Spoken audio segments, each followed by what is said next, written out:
By the way, my dress is really cute, right? Looks super cute because it matches the cushion. But it's a rental. Hello and thank you for clicking on this video. I'm Mtshemla. I like the planet and I like my fashion slow, so if you're into any of those things or you're into me, I hope you stick around. This video idea literally came to me yesterday. I was doing my normal YouTube binging, watching all sorts of things that the algorithm was recommending me. And this video titled Why I Hate the Sustainable Fashion Movement came up, and of course I had to watch it.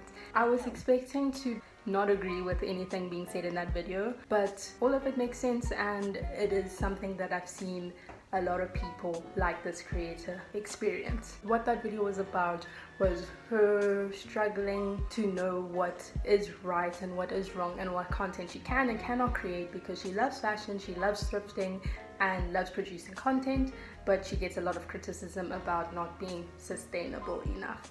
All those things she's expressing in that video are things I've seen Base Dress, also known as Ashley, experience.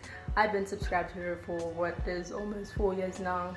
I love her videos, always will love her videos, but she does face quite a lot of criticism for lots of different reasons. I'm making this video because I've always thought there was a problem with the idea of a sustainable fashion influencer, and we're gonna get into why. First, to understand why being a sustainable fashion influencer is a problem, we need to understand what an influencer is. And it is a person with the ability to influence potential buyers of a product or service by promoting or recommending the items on social media. I read the definition because I wanted to make it clear that an influencer's job is to sell products or services to a potential client. And that goes on to my next question: what is sustainable fashion? Now, there are multiple definitions of sustainable fashion, but really the whole point is to slow down the fashion system and try to refrain from fast fashion. It's just too fast. The way we produce clothes and the way we consume them is all too fast. The most sustainable thing you can do as someone who's trying to make more sustainable fashion choices is to consume less. Now, we can already see how this is contradictory, because as an influencer your job is to sell products, and as a sustainable fashion advocate your job should essentially be to encourage people to reduce their consumption overall. Our current fashion system is extremely exploitative of people and damaging to the planet. Fast fashion produces clothes extremely rapidly, which, because of how cheaply it's manufactured, it creates lots of waste pre-consumption and releases extremely harmful chemicals, and is obviously very harmful to the environment, but it also, as we have discussed, it exploits garment workers and puts them in danger. I read earlier this year that more than 700 mango workers were fired for requesting for something as simple as clean drinking water, trying to illustrate to you how harmful our current fashion system is.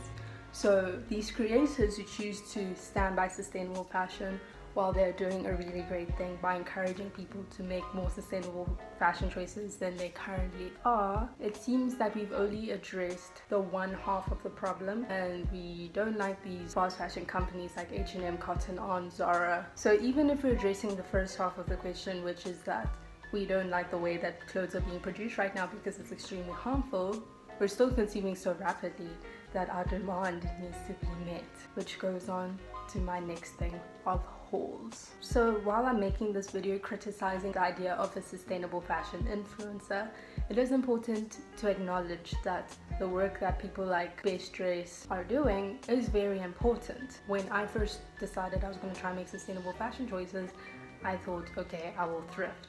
And I was only comfortable with the idea of thrifting because of how many thrifting videos I saw on her channel. So the work that they're doing is important because a lot of people might be consuming fast fashion now, and even if people aren't going, oh, I'm never buying clothes ever again, they're still making a more positive decision, which is still very important.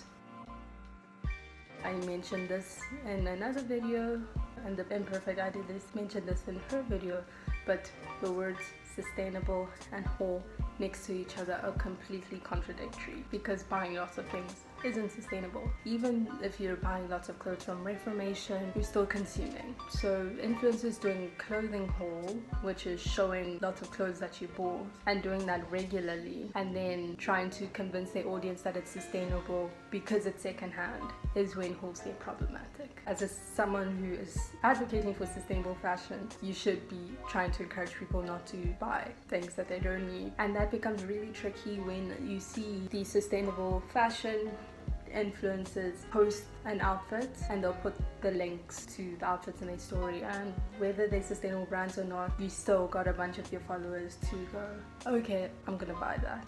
So you are encouraging consumption, which goes against everything that you're essentially advocating for.